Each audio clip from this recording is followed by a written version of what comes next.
Assalamualaikum warahmatullahi wabarakatuh. Perkenalkan, nama saya Priyana Ariga. Saya akan mempresentasikan hasil proposal saya yang berjudul Pengaruh Manajemen Kesiswaan Terhadap Hasil Belajar Siswa di kelas 10 di SMA Negeri 11 Takengon. Yang pertama sekali ada bab 1, ada latar belakangnya. Manajemen kesiswaan merupakan suatu proses pengurusan segala hal yang berkaitan dengan siswa di suatu sekolah, mulai dari perencanaan penerimaan siswa, pembinaan yang dilakukan selama siswa berada di sekolah, sampai dengan siswa menyelesaikannya, pendidikan di sekolah melalui penciptaan suasana belajar yang kondusif terhadap berlangsungnya proses belajar mengajar atau pembelajaran yang efektif. Hal ini sesuai dengan yang dikemukakan oleh Muyasa, yang dikutip oleh Fatur Rahman, yaitu manajemen kesiswaan adalah salah satu bidang operasional dalam pengelolaan sekolah. Manajemen kesiswaan atau peserta didik termasuk salah satu substansi manajemen pendidikan. Manajemen kesiswaan menduduki posisi strategis karena sentral layanan pendidikannya, baik dalam latar intuisi persekolahan maupun yang berada di luar intuisi persekolahan. Melihat pentingnya manajemen kesiswaan dalam manajemen pendidikan, maka para pengelola pendidikan mulai dari kepala sekolah atau guru wajib memiliki pemahaman terhadap beberapa hal yang penting dalam manajemen kesiswaan. Peserta didik atau siswa merupakan salah satu faktor penting berlangsungnya suatu pendidikan di sekolah. Tanpa faktor ini tidak mungkin diselenggarakannya suatu sekolah sebagai lembaga pendidikan normal. Program sekolah yang diwujudkan dalam berbagai bentuk situasi pendidikan, termasuk juga disebut proses belajar mengajar, hanya akan berlangsung secara berdaya dan berhasil bila mana dalam pengelolaan faktor itu dilakukan dengan secara baik. Dengan kata lain, untuk menggerakkan sekolah yang berdaya dan berhasil guna sebagai lembaga pendidikan formal, diperlukan pengelolaan terhadap faktor siswa yang disebut dengan manajemen kesiswaan. Yang selanjutnya ada identifikasi masalah, yang mana berdasarkan latar belakang masalah yang telah diuraikan tadi, maka dapat diidentifikasikan masalah sebagai berikut, yaitu krisisnya karakter atau moralitas yang menyebabkan minat belajar menjadi berkurang. Faktor krisisnya moralitas, kurangnya akan kedisiplinan, dan juga ketegasan di dalam sebuah sekolah. Selanjutnya ada pembatasan masalah, yang mana mengingat permasalahan di dalam suatu penelitian dapat berkembang menjadi masalah yang lebih luas, maka perlunya ada batasan masalah yang itu sebagai berikut. Yang pertama itu adalah subjek penelitiannya, yaitu siswa kelas 10 di SMA Negeri 11 Takengon. Yang selanjutnya itu adalah manajemen kesiswaan, adalah proses pembimbingan kegiatan minat di lembaga pendidikan atau sekolah, atau pengelolaan seluruh proses kegiatan peserta didik di sekolah. Yang selanjutnya itu adalah minat belajar, adalah kecenderungan siswa terhadap aspek belajar. Yang selanjutnya itu adalah rumusan masalah. Yang pertama, bagaimana kondisi manajemen kesiswaan yang ada di SMA Negeri 11 Takengon. Yang kedua itu bagaimana tingkat minat belajar siswa kelas 10 di SMA Negeri 11 Takengon. Yang ketiga itu adalah apakah terdapat pengaruh manajemen kesiswaan terhadap hasil belajar siswa kelas 10 di SMA Negeri 11 Takengon. Selanjutnya itu ada tujuan penelitian. Yang pertama sekali itu adalah untuk mengetahui bagaimana manajemen kesiswaan yang ada di SMA Negeri 11 Takengon. Yang selanjutnya itu untuk mengetahui tingkat minat belajar siswa kelas 10 di SMA Negeri 11 Takengon. Dan yang ketiga itu adalah untuk mengetahui terdapat pengaruh manajemen kesiswaan terhadap hasil belajar di SMA Negeri 11 Takengon. Yang selanjutnya itu adalah manfaat penelitiannya. Dari penelitian ini diharapkan akan memberi manfaat bagi peneliti, objek yang diteliti seperti siswa, pihak sekolah, dan pengelola pendidikan yang ada di sekolah, dan supaya menambah ilmu bagi semuanya. Selanjutnya ada bab 2, yaitu ada landasan teori. Yang pertama itu ada deskriptif teori. Yang pertama itu adalah manajemen kesiswaan. Konsep dasar manajemen kesiswaan. Manajemen adalah ilmu dan seni mengatur proses pemanfaatan sumber daya manusia dan sumber-sumber lainnya secara efektif dan efisien untuk mencapai suatu tujuan tertentu. Definisi manajemen yang dikemukakan oleh Plunkett dan kawan-kawan adalah manajemen merupakan satu atau lebih manajer yang secara individu maupun bersama-sama menyusun dan mencapai tujuan organisasi dengan melakukan fungsi-fungsi terkait perencanaan, perorganisasian, penyusunan staf, pengarahan, dan pengawasan, dan mengkoordinasikan berbagai sumber daya, informasi material, uang, dan orang. Manajemen kesiswaan merupakan proses pengurusan segala hal yang berkaitan dengan peserta didik. Pembinaan sekolah mulai dari perencanaan, penerimaan peserta didik, pembinaan selama peserta didik di area sekolah, sampai dengan peserta didik menamatkannya pendidikannya melalui penciptaan suasana pembelajaran yang kondusif. Selanjutnya, manajemen kesiswaan juga berarti seluruh proses kegiatan yang direncanakan dan diusahakan secara sengaja, serta pembinaan secara kontinu terhadap peserta didik agar dapat mengikuti proses belajar mengajar secara efektif dan efisien, mulai dari penerimaan peserta didik hingga keluarnya peserta didik dari suatu sekolah. Dari beberapa pengertian tadi, dapat disimpulkan bahwa manajemen kesiswaan merupakan proses pengurusan segala hal yang berkaitan dengan siswa, mulai dari penerimaan peserta didik hingga keluarnya peserta didik dari suatu sekolah. Yang selanjutnya itu adalah tujuan manajemen kesiswaan. Secara umum, tujuan manajemen kesiswaan adalah untuk mengatur berbagai kegiatan dalam bidang kesiswaan agar kegiatan pembelajaran di sekolah dapat berjalan dengan lancar, tertib, teratur, serta dapat mencapai tujuan pendidikan di sekolah. Selain itu, manajemen kesiswaan di sekolah secara baik dan berdaya guna akan membantu seluruh staf maupun masyarakat untuk memahami kemajuan sekolah, mutu dan derajat sekolah tergambar dalam sistem sekolahnya. Selanjutnya ada ruang lingkup manajemen kesiswaan, yang mana kegiatan administrasi siswa dapat dilihat melalui gambaran bahwa lembaga pendidikan diumpamakan sebagai transformasi yang mengenal masukan atau input, pengelolaan di dalam transformasi atau proses, dan keluarnya atau output. Dengan demikian, penjelasan administrasi siswa dapat diurutkan menurut aspek-aspek tersebut dengan melihat pada proses masuknya sekolah sampai murid meninggalkannya.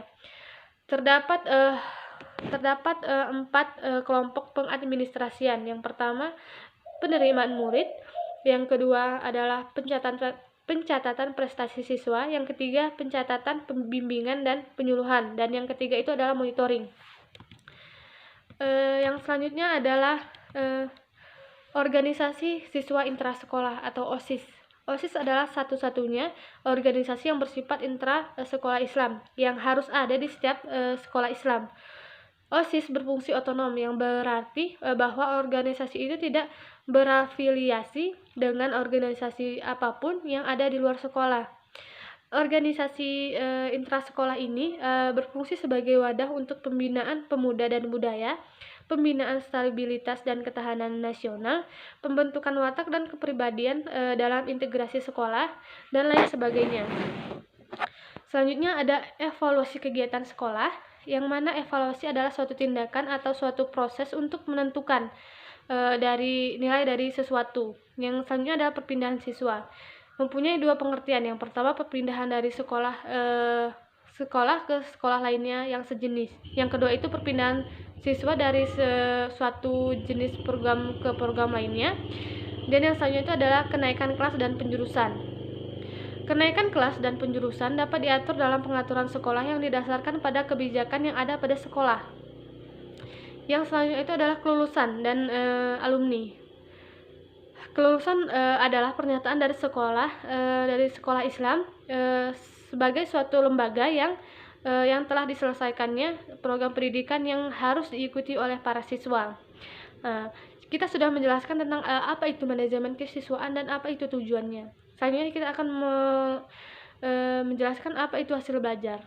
Pengertian hasil belajar. Hasil belajar merupakan bagian terpenting dalam pembelajaran.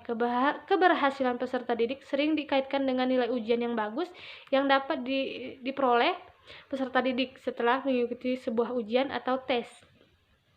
Hasil belajar atau prestasi adalah bentuk pertumbuhan atau perubahan dalam diri seseorang yang dinyatakan dalam cara-cara tingkah laku yang baru berkat pengalaman dan latihan. Artinya, dengan adanya prestasi atau hasil belajar, maka seseorang dapat mengetahui hasil kerja yang dilakukannya. Hasil belajar adalah hasil yang telah dicapai dari usaha yang dilakukan sebelum dengan jalan keulitan bekerja.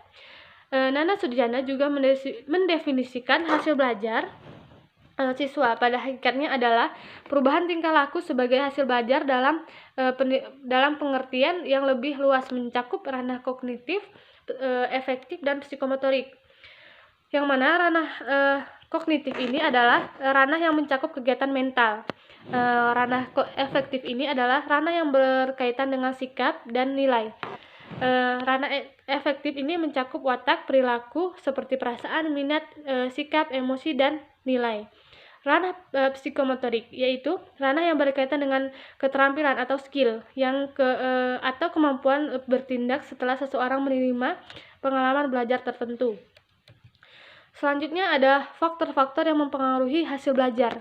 Hasil belajar salah satu indikator pencapaian tujuan pembelajaran di kelas, tidak terlepas dari faktor-faktor yang mempengaruhi hasil belajar itu sendiri. Yang selanjutnya adalah kerangka berpikir. Dari teori dan konsep yang telah kita kemukakan sebelumnya, dapat diajukan kerangka berpikir sebagai berikut. Yang pertama itu adalah jika manajemen kesiswaannya baik, maka hasil belajar siswa kelas 10 di SMA Negeri 11 Takengon juga akan baik. Sebaliknya, jika manajemen kesiswaannya kurang baik, maka hasil belajar siswa kelas 10 di SMA Negeri 11 Takengon maka juga kurang baik. Selanjutnya di sini ada bab 3-nya, yang mana kita menjelaskan metodologi penelitiannya. Yang pertama sekali itu adalah pendekatan dan jenis penelitiannya. Yang pertama, pendekatan penelitian. Penelitian eksperimen merupakan pendekatan penelitian kuantitatif yang paling penuh, dalam arti memenuhi semua persyaratan yang untuk menguji hubungan sebab akibat. Pendekatan penelitian ini dapat digunakan dalam penelitian sains atau ilmu kealaman, sebab memang awal pengembangan adalah di dalam bidang tersebut. Selanjutnya itu adalah jenis penelitiannya. Jenis penelitian ini yaitu eksperimen. Penelitian eksperimen merupakan satu-satunya metode penelitian yang menguji secara benar hipotesis menyangkut hubungan kausal atau sebab akibat. Penelitian eksperimen adalah penelitian yang melakukan percobaan terhadap kelompok eksperimen. Kepada tiap kelompok eksperimen yang dikenakan perlakuan-perlakuan tertentu dan kondisi-kondisi yang dapat dikontrol. Selanjutnya, tempat dan waktu tujuannya. Penelitian ini dilakukan pada siswa SMA Negeri 11 Takengon, Kecamatan Atulintang, Kabupaten Aceh Tengah, dan waktu penelitian tahun ajaran 2018-2019, semester ganjil. Selanjutnya adalah populasi dan sampel. Populasi adalah wilayah generasi yang terdiri dari subjek atau objek yang mempunyai kualitas dan karakter tertentu yang diterapkan oleh penelitian untuk dipelajari dan kemudian ditarik kesimpulannya. Selanjutnya adalah sampel. Sampel adalah bagian dari jumlah atau karakteristik yang dimiliki oleh populasi tersebut.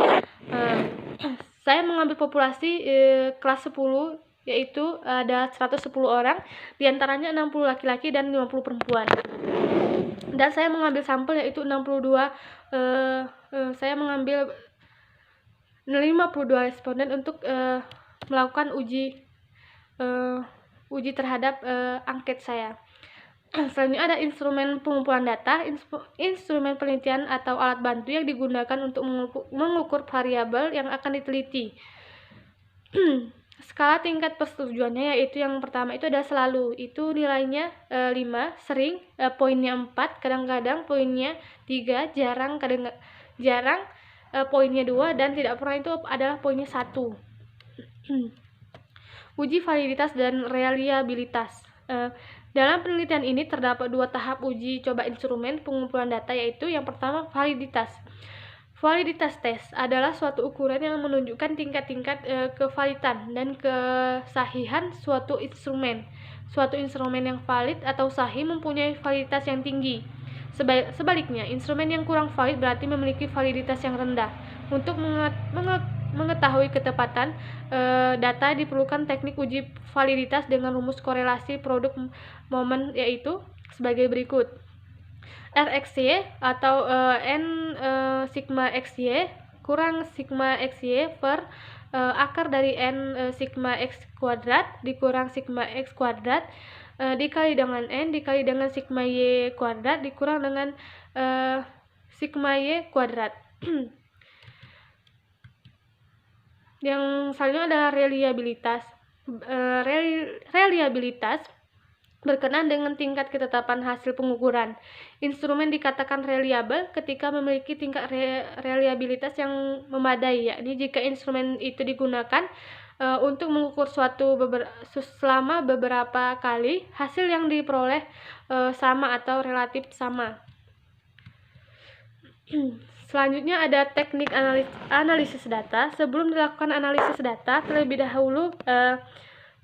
dahulu dilakukan analisis data, yaitu merangkum memfokuskan data pada hal-hal yang penting dan menghapus data-data yang tidak berpola pada hasil observasi dan wawancara.